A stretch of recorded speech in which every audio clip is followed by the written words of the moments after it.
बिस्मिल्लाहिर्रहमानिर्रहीम अस्सलाम वालेकुम। आज मैं आपसे बहुत ही मज़ेदार आलू भुर्ता रेसिपी शेयर करूंगी जो बहुत ही कम वक्त में और बहुत ही मज़े का बनकर तैयार होता है। आइए रेसिपी की तरफ चलते हैं। इसके लिए मैंने 1 किलो आलू ले लिए हैं। इन आलूओं को मैंने पहले से ही गला लिया, अच्छे से सॉफ्ट गलाना है आपने, और एक स्ट्रेनर की मदद से इस तरह इसको क्रश कर ले। मैं बेबी पोटैटोज़ का बना रही हूँ, इससे जायका बहुत अच्छा आता है। अगर आपके पास यही आलू लें और अगर नहीं है तो बड़े आलूओं को भी बना सकती हैं। ये देखिए अच्छे से मैंने इसको क्रश कर लिया है। आप हाथों की मदद से भी इसे मसल सकते हैं। अब इसके अंदर हम स्पाइस डालेंगे। आधा चम्मच मैंने इसके अंदर साबुत धनिया भुना हुआ और कुटा हुआ ले लिया है। आधा चम्मच इसके अंदर कुटी लाल मिर्च डालेंगे। चम्मच नमक डालेंगे, आप अपने टेस्ट के मुताबिक डालिएगा। और 2 चम्मच भर के मैं इसके अंदर इमली का पेस्ट डालूंगी। इमली को मैंने पानी में भिगो दिया था। और तकरीबन 2 चम्मच के करीब इसके अंदर इमली का पेस्ट डाल देंगे। और चाय का आधा चम्मच इसके अंदर पिसा हुआ गरम मसाला। इन तमाम मसालों को डालने के बाद इसे अच्छे से आलूओं के बैटर के अंदर मिक्स कर लेंगे। मिक्सिंग आपने अच्छे से करनी है ताकि तमाम मसाला आलू के साथ अच्छे से मिक्स हो जाए। ये देखिए तमाम मसाला आलू के साथ अच्छे से मिक्स हो गया है। अब हम इसी तरफ चलते हैं। इसके लिए मैंने एक दरमियाने साइज़ की प्याज जो है वो बारीक चॉप कर ली है। इतनी ही आपने इसको बारीक रखना है। और 4 से 5 लहसुन के जवे बारीक चॉप कर लिए हैं। 4 हरी मिर्चें हैं, बीच में से कट कर ली हैं। 5 साबुत लाल मिर्चें, 1 चम्मच सफ़ेद ज़ीरा और चंद कड़ी पत्ते के लिए हैं। कड़ी पत्ते से टेस्ट बहुत अच्छा आता है। अगर आपके पास है तो डाल दें, नहीं है तो स्किप कर दें। एक कढ़ाई में मैंने ऑयल ले लिया है।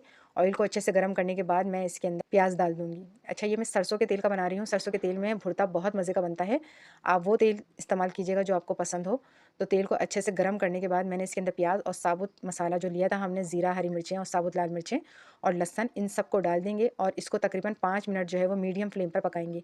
प्याज को आपने डार्क ब्राउन नहीं, लाइट ब्राउन करना है, यानी कि हल्का जो गुलाबी कलर होता है प्याज का वो रखना है। आपने प्याज को ज़्यादा डार्क नहीं करना, इससे भुर्ता जो है वो काला हो जाएगा। तो अब ये देखें 5 मिनट के अंदर मेरी जो प्याज है वो अच्छे से गुलाबी हो गई, यानी कि लाइट ब्राउन हो गई है। अब इसके अंदर हम भुर्ता ऐड कर देंगे जो हमने मसाला लगा के रखा था। मेरे चैनल पर नए हैं तो प्लीज़ मेरे चैनल को सब्सक्राइब कर दें, इससे मेरी हर नई आने वाली वीडियो का नोटिफिकेशन सबसे पहले आप तक पहुँचेगा। तो ये देखिए भुर्ते को जो है हमने इसके प्याज के अंदर डाल दिया है। अब चम्मच की मदद से अच्छे से मिक्स कर लें ताकि आलू का बैटर जो है वो प्याज के अंदर अच्छे से मिक्स हो जाए। फ्लेम को आपने मीडियम रखना है। मीडियम फ्लेम पर अच्छे से मिक्स करेंगे आप इसको। पहले मसाले को आलू में अच्छे से मिक्स करें चम्मच की मदद से, और उसके बाद फ्लेम को थोड़ा तेज़ कर दें और फिर इसकी भुनाई करें। भुनाई आपने बहुत अच्छे से करनी है, ये देखिए, ताकि मसाला जो है वो अच्छे से मिक्स हो जाए प्याज के साथ।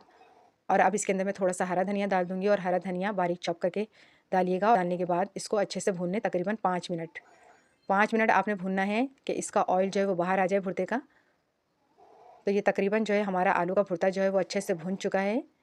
ये देखें 5 मिनट आप इसको तेज़ आंच पर भूनेंगी तो ये तमाम मसाला अच्छे से इसके अंदर मिक्स भी हो जाएगा और ये ऑयल भी छोड़ देगा।